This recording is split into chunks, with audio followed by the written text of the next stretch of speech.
भक्तों राधे राधे, जय श्री कृष्णा। भक्तों 15 जनवरी 2026 यानी गुरुवार को पड़ रही है माघ महीने की द्वादशी तिथि। और भक्तों ये वह तिथि है जो माघ महीने में पड़ने वाली सबसे बड़ी तिथि है, क्योंकि ये माघ स्नान के दिन पड़ रही है जो बहुत ही खास है। और भक्तों आप सभी लोग जानते हो माघ स्नान का अगर सबसे बड़ा कोई उपाय है तो वो एक छुटकी काले तिल वाला उपाय है। तो भक्तों इस गुरुवार माघ स्नान के दिन आप लोगों को इस एक छुटकी काले तिल वाले उपाय को जरूर करना है। बहुत सारे लोग होंगे जिन लोगों ने इस उपाय को ना किया हो, मतलब पूरा साल निकल गया उन्होंने किसी भी दिन काले तिल वाले उपाय को ना किया हो, पर भक्तों आपके पास एक आखिरी मौका बचा हुआ है जो कि 15 जनवरी माघ स्नान के दिन है। तो इस दिन आप लोगों को इस वाले उपाय को जरूर कर लेना है। भले ही आपने पूरे साल भर इस उपाय को ना किया हो, पर अगर आपने इस माघ महीने के गुरुवार माघ स्नान के दिन अगर इस वाले उपाय को कर लिया तो आपको इस उपाय को करने का वो फल मिलेगा जिसकी आपने कभी कल्पना भी नहीं करी होगी। इसीलिए आप लोग इस वाले उपाय को एक बार जरूर कर लेना है, ताकि आप लोगों के हाथ से ये मौका ना जा सके और आपको इस उपाय को करने का फल मिल सके।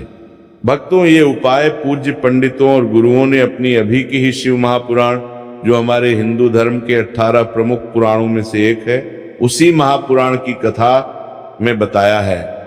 जिस उपाय को आज हम आपको बहुत अच्छे से समझाने वाले हैं इस वीडियो को देखने के बाद, इस उपाय को समझने के लिए आपको कोई और वीडियो को देखने की जरूरत नहीं पड़ेगी। तो चलिए भक्तों उपाय को शुरू करते हैं। देखिए ये इस माघ महीने गुरुवार का दिन ये इतना खास होता है, इतना महत्वपूर्ण होता है। देखा गया है कभी कभी बड़े बड़े पूजा पाठ अनुष्ठान से जो मनोकामना पूर्ण नहीं होते, वह माघ महीने के गुरुवार माघ स्नान के दिन एक छोटे से उपाय करने से ही आपकी मनोकामना पूर्ण हो जाती है। और बहुत सारे लोगों ने इस उपाय को किया भी है और उनको इस उपाय को करने का फल भी जरूर मिला है। अगर आप लोग भी इस उपाय को करना चाहते हैं तो आप इस उपाय को पहले अच्छे से समझ लेना, सुन लेना, उसके बाद करना। आपको इस उपाय का फल जरूर मिलेगा और इस उपाय को कर लेने से आपके घर में चाहे किसी भी प्रकार की दुख और समस्या क्यों ना चल रही हो, आपको उसका कारण भी नहीं पता है कि भाई ये समस्या किस कारण से चल रही है, उसका कुछ भी कारण हो सकता है। जैसे पितृदोष हो सकता है या किसी भी तरह का मंगल दोष भी हो सकता है। तो इस दिन आप लोगों को ये वाला उपाय कर लेना है। ये एक ऐसा उपाय है जिस उपाय को अगर किसी विशेष दिन पर किया जाए तो भाई उस विशेष दिन का जो है वो तो हमें मिलता है, पर हमने उस दिन पर इस काले तिल वाले उपाय को किया है तो हमें उससे भी बड़ा फल मिलता है, और फल बहुत जल्दी मिलता है, क्योंकि आप इस उपाय को बहुत ही बड़े और विशेष दिन पर कर रहे हो। तो चलिए अब उपाय के बारे में बात करते हैं, लेकिन उससे पहले आप लोगों को ये जानना आवश्यक है कि आखिर ये उपाय किस समय करना है, किसको करना है और कैसे करना है।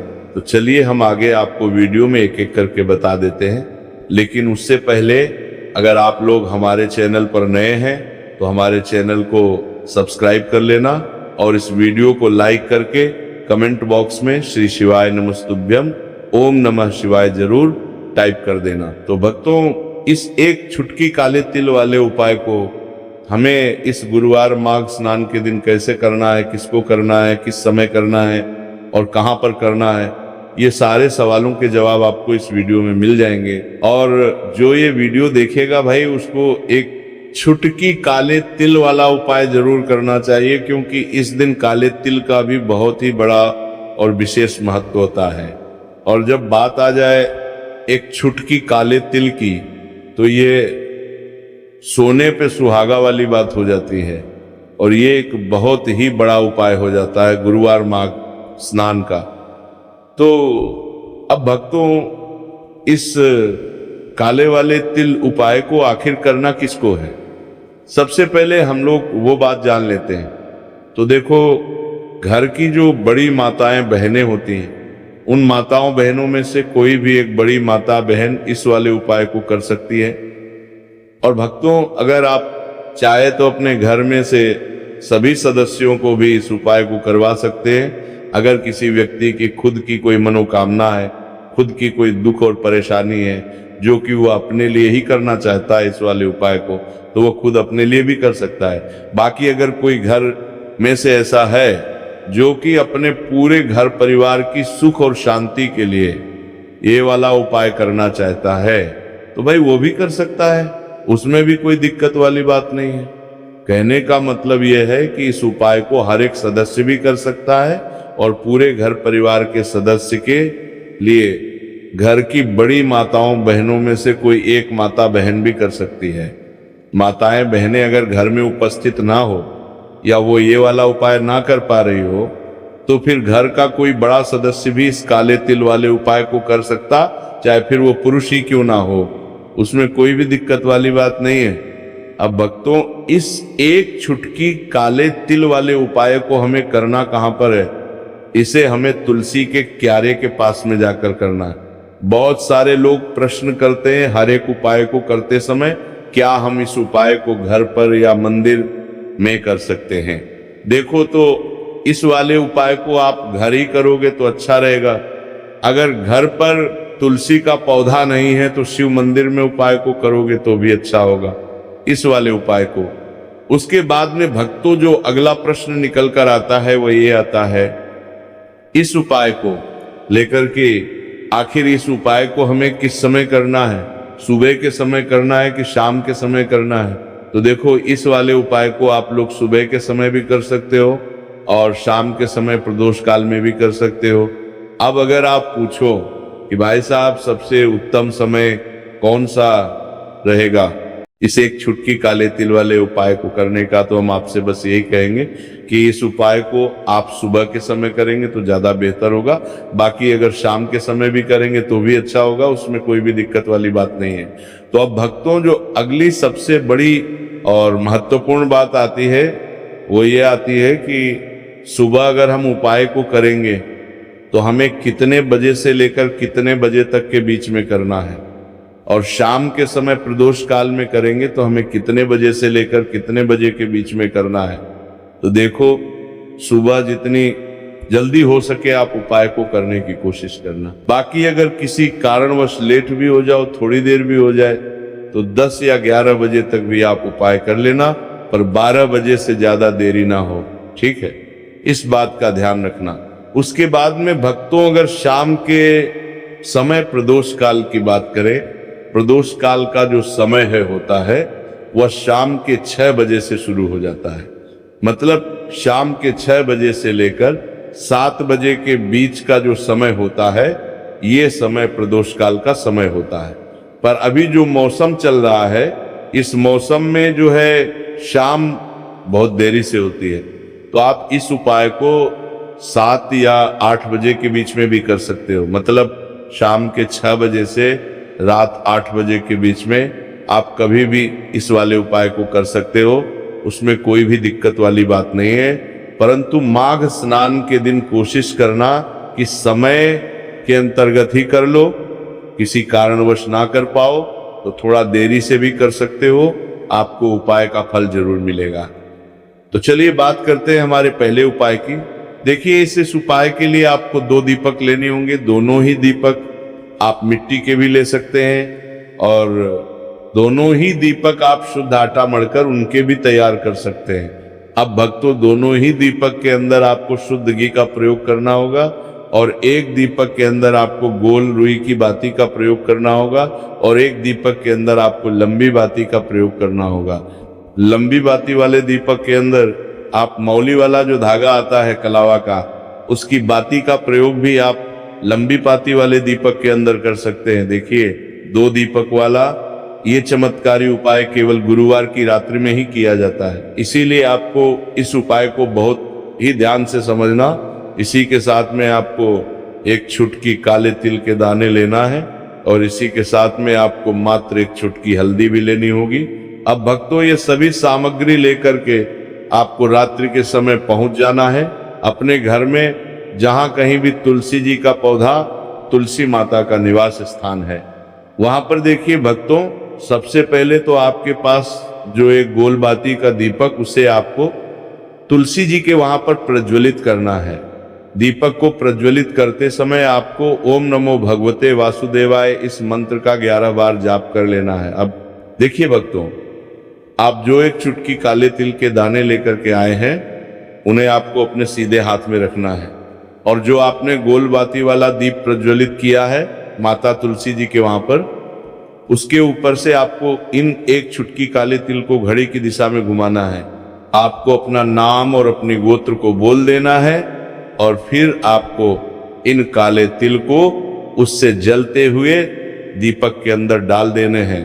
देखिए, काले तिल भगवान विष्णु के पसीने से उत्पन्न हुए हैं, और जब भी हम ये दीपक की रात्रि में प्रज्वलित करते हैं तो इससे हमें हमारे कर्ज में राहत मिलती है, हमारे जीवन में धन प्राप्ति के नए नए मार्ग खुलते हैं, हमारा अगर कोई भी कार्य रुका हुआ है तो वह भी परिपूर्ण होता है। देखिए, गोलबाती का जो दीपक है, विशेषकर हम माता तुलसी के वहां पर भगवान विष्णु और माता लक्ष्मी के निमित्त प्रज्वलित कर रहे हैं। इस प्रकार से आपको ये दीपक प्रज्वलित कर देना है। अब जो आपके पास लंबी बाती का दीपक है, एक छुटकी हल्दी है, तो इससे आपको लेकर के पहुंचना है अपने घर के मंदिर में। आपके घर के मंदिर में माता लक्ष्मी की जो भी प्रतिमा ही मूर्ति है, उनके सामने सबसे पहले तो आपको ये लंबी बाती का दीपक रखना है, फिर आपको दीपक को प्रज्वलित कर देना है।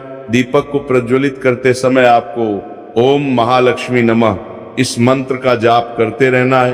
अब भक्तों, आपके पास जो एक छुटकी हल्दी है, उसे आपको अपने सीधे हाथ में रखना है, और इस एक छुटकी हल्दी को आपको उस दीपक के ऊपर से 11 बार घड़ी की दिशा में घुमाना है, और आपको ओम महालक्ष्मी नमः मंत्र का जाप करते रहना है, और इस एक छुटकी हल्दी को आपको उसे दीपक के अंदर डाल देना है। देखिए, एक छुटकी हल्दी वाला जो दीपक है, आपके जीवन से दुर्भाग्य को समाप्त करता है।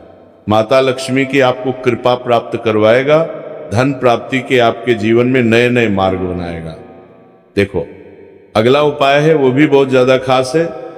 तीनों उपाय को आप जरूर सुनना, क्योंकि जो आपको अच्छा लगे वो उपाय आप कर सकते हैं। देखिए, इस उपाय के लिए आपको 2 हरी इलायची लेनी होगी। हरी इलायची आपको साबुत लेनी है, खंडित नहीं होनी चाहिए। और इसी के साथ में आपको मात्र थोड़ा शहद लेना है। शहद आपको मात्र आधा चम्मच या फिर उससे भी कम ले लेना है। और इसी के साथ मैं आपको एक दीपक ले लेना है।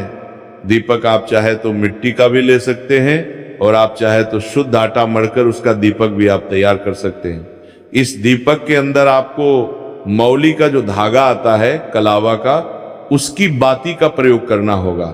यानी कि इस दीपक के अंदर आपको लाल रंग की बाती का प्रयोग करना होगा, और इस दीपक के अंदर आपको शुद्ध घी का प्रयोग करना होगा। अब ये सारी सामग्री लेकर के आपको अपने घर में जो भी मंदिर है वहां पर पहुंच जाना है, और आपको माता लक्ष्मी के किसी भी स्वरूप के सामने बैठ जाना है। अगर माता लक्ष्मी की फोटो है, माता लक्ष्मी की प्रतिमा है, तो उनके सामने आपको बैठ जाना है। अगर माता पार्वती की प्रतिमा है तो उनके सामने आपको बैठ जाना है। यानी कि किसी भी माता के स्वरूप के सामने आपको बैठ जाना है। अब देखिए, सबसे पहले तो आपको माता रानी के सामने थोड़ी सी चावल की ढेरी बना देनी है। यानी कि थोड़ी सी अक्षत के दाने आपको माता रानी के सामने रखना है। उसके बाद आप जो एक दीपक लेकर के गए हैं, उस दीपक को आपको उन्हीं चावल के दानों के ऊपर रख देना है, और फिर इस दीपक को आपको माता रानी के सामने प्रज्वलित कर देना है। देखें, इस दीपक को प्रज्वलित करते समय आपको ओम महालक्ष्मी नमः इस मंत्र का लगातार जाप करते रहना है। दीपक को प्रज्वलित करने के बाद आप जो 2 हरी इलायची लेकर के गए हैं, उसमें से एक हरी इलायची को तो आपको उसी दीपक के अंदर डाल देनी है, और वहीं पर आपको कम से कम 21 बार ओम महालक्ष्मी नमः इस मंत्र का जाप कर लेना है। अब आपके पास जो शहद है और एक हरी इलायची है, उसे सीधे आपको लेकर के पहुंच जाना है। भगवान शिव के मंदिर में पूज्य गुरु जी ने बताया कि ये उपाय आपको सिर्फ और सिर्फ सुबह के समय ही करना होगा। सुबह को जब भी सूर्योदय का समय होता है तो उसके बाद आपको ये उपाय करना है। लेकिन सबसे पहले तो आपके पास जो एक हरी इलायची है, उसे आपको उस शहद के अंदर अच्छे से डुबो देना है, यानी कि शहद का लेपन उसे हरी इलायची के ऊपर चारों तरफ आपको कर देना है। अब ये जो शहद से युक्त हरी इलायची है, इससे आपको भगवान शिव के शिवलिंग पर अर्पित कर देनी है और आपको वह श्री शिवाय नमस्तुभयम इस मंत्र का लगातार जाप करते रहना है। फिर इसके बाद आपको एक लोटा जल भी अपने साथ लेकर के जाना, तो ये लोटा जल भी आपको धीरे धीरे शिवलिंग पर समर्पित कर देना है और आपको श्री शिवाय नमस्तुभयम इस मंत्र का जाप करते रहना है। फिर इसके बाद आपको अपने घर आ जाना है। इस प्रकार से आपको ये उपाय कर लेना है। तो चलिए भक्तों, जान लेते हैं पूज्य पंडितों और गुरुओं द्वारा बताए गए तीसरे उपाय के बारे में। देखिए, इस उपाय के लिए आपको लेना है 11 चावल के दाने।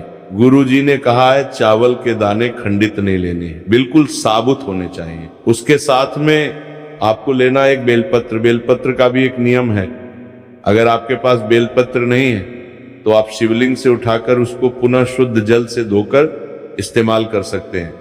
इस प्रकार आपको बेलपत्र लेना है। इसके बाद आपको एक लोटा जल लेना है। अब ये सब सामग्री लेकर आपको जाना है महादेव के मंदिर में। देखो, अब आपको उत्तर साइड में खड़े हो जाना है और सबसे पहले आपको एक बेलपत्र अपने हाथ पर और 11 चावल दाने रखकर शिवलिंग के ऊपर अपना नाम और गोत्र बोलते हुए समर्पित कर देना है और ओम नमः शिवाय श्री शिवाय नमस्तुभ्यम का लगातार जाप करना है। अब आपको जो एक लोटा जल साथ में लेकर आए थे, उसे धीरे धीरे बेलपत्र और चावल दाने के ठीक ऊपर आपको समर्पित करते जाना है और शिव पुराण के मूल मंत्र श्री शिवाय नमस्तुभ्यम का 11 बार जाप करना है और अपनी मनोकामना बोलते जाना है। देखो, बस छोटा सा उपाय करना है, देखना एक दिन आपके सब काम बनने लग जाएंगे। गुरुजी का बहुत ही विशेष उपाय है। इस वीडियो में हमने आपको 2 से 3 महा उपाय आपको बताए हैं जो आपको गुरुवार माघ स्नान के दिन करने हैं। अगर आपके मन में उपाय से जुड़ा कोई भी सवाल है तो हमें कमेंट बॉक्स में पूछ सकते हैं। उपाय करते समय कोई भी गलती नहीं करनी है। अगर आपको हमारी वीडियो पसंद आए तो हमारे इस चैनल को सब्सक्राइब जरूर करें। हर हर महादेव। ओम नमः शिवाय। श्री शिवाय नमस्तुभ्यम।